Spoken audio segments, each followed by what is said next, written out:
Hey, it's Target Shooter 145, and today on this video I'm going to be talking about the personal problems I have with my Crosman Vigilante, and I don't think this is going to be on all of their Vigilante guns. I think it's just may have been one I may have bought, because it may, I'm not sure if you know this, but sometimes when you buy a gun that the company might have been in a rush, and they might have not made it as good of quality as they normally do. So I might have gotten one of the ones that are kind of clunky, but I do have a few problems with it. Like it shoots a little high. For the most of the time, it shoots a little high. In my video about this, my review, I did miss a couple cans when I was shooting. I think it was towards the end of the video that I missed a couple cans because this thing decided to shoot high. And I think the honest problem with this is, you can see I do not have the rotary clip in there right now, and if you forcefully keep doing this, the barrel starts sliding out the back, literally. Now, a lot of people say not to, close it up real hard, or even to do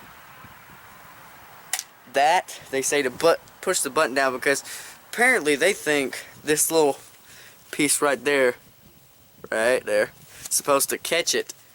That's supposed to catch the forepart of the gun, the barrel, is so it won't damage it, but that's metal, so it's not really going to do anything. But you can see that barrel's starting to stick out, isn't it? Eventually, you can just twist that thing right on out of there.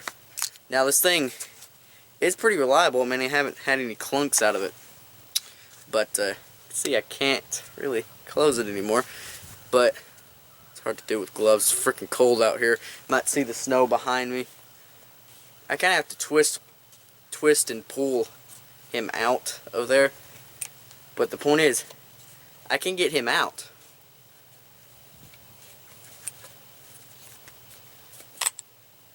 There's your barrel. That is your barrel. And I don't know necessarily why, but the front end is a little, not quite the diameter as the rest of the barrel. But I can at least slip him back in there. At least I could earlier. See, now he's back in there.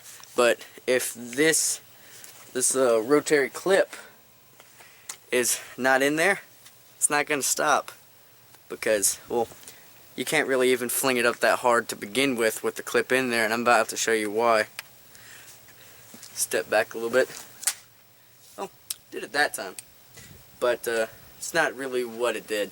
A lot of people like to do this when you can, like, this is kind of a brick barrel, I would call it, but when you try to sling it up like that, because I'm not sure it has something to do with this little pin, it's a screw, being a little too tight or something. You could probably loosen it if you don't want this to happen. But watch this. The clip's over here. Went towards my basketball goal. Let me go get it right quick.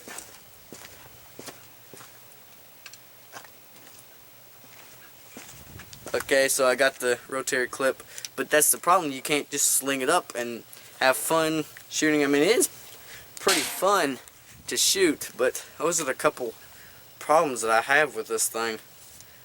Is it shoots high, and that barrel being able to come out like that is, I think, is why what the problem is, because that thing probably isn't sturdy enough in there, so it kind of shoots all over the place. So, actually, let me show you a clip right quick of how high this thing actually shoots at a target. Alright, I'm going to be shooting 3 to 5 shots at that target down there.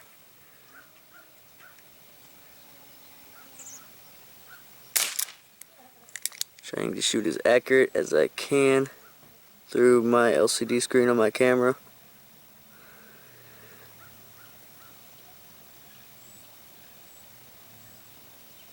It's hard to hold it steady when looking through a screen.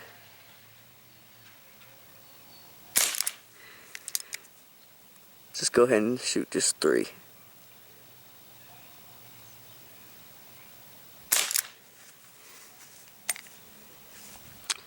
Alright, I'm going to set the gun down.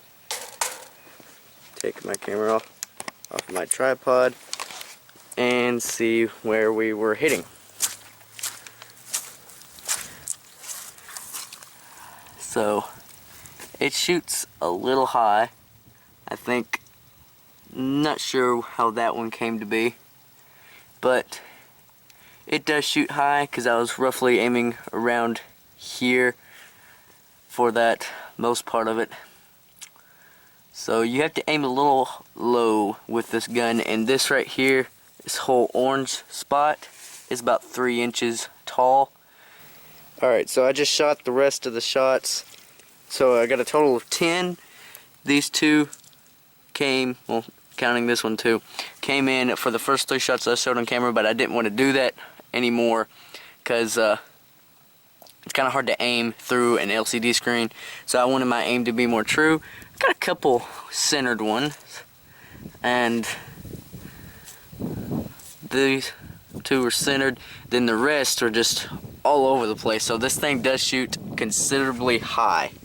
Okay, so you just saw me shooting the Crosman Vigilante at a target. It's like a human-shaped target. It's got like an orange thing in the middle. And I shot 3 on camera and then another 7 off camera to actually, show you, because trying to shoot this thing looking through my screen on my camera, it's a little bit difficult because I'm used to just straight up looking at the thing, then looking through a screen to look down my sights. And I tried adjusting this thing to fix that problem. It's just for it to shooting high. I just can't get it, so I usually do not shoot this thing anymore, especially since I got into the 22. Started shooting him a lot more. Been kind of neglecting my air guns, but I think I might come out here later and start shooting another Crosman air gun I got. But those are the problems, and you might get one like I did, like the barrel coming out. I really see that as an issue, because that barrel should really be staying put in this piece right here, instead of being able to slam the thing up if you want to slam it hard. Now, I don't really see a situation where you want to keep doing this, but I can seriously see that being an issue of the barrel not staying put, like completely staying in there one fixed spot. And it shoots high. It's just a couple things I have problems with it.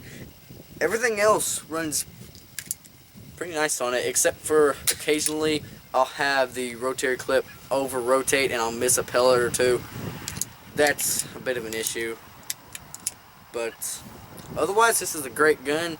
I still recommend picking it up, but just keep in mind you might have those 2 little issues I have with this gun. Well, appreciate you watching. Thank you very much for tuning into this video. I'm going to be uploading a couple more videos.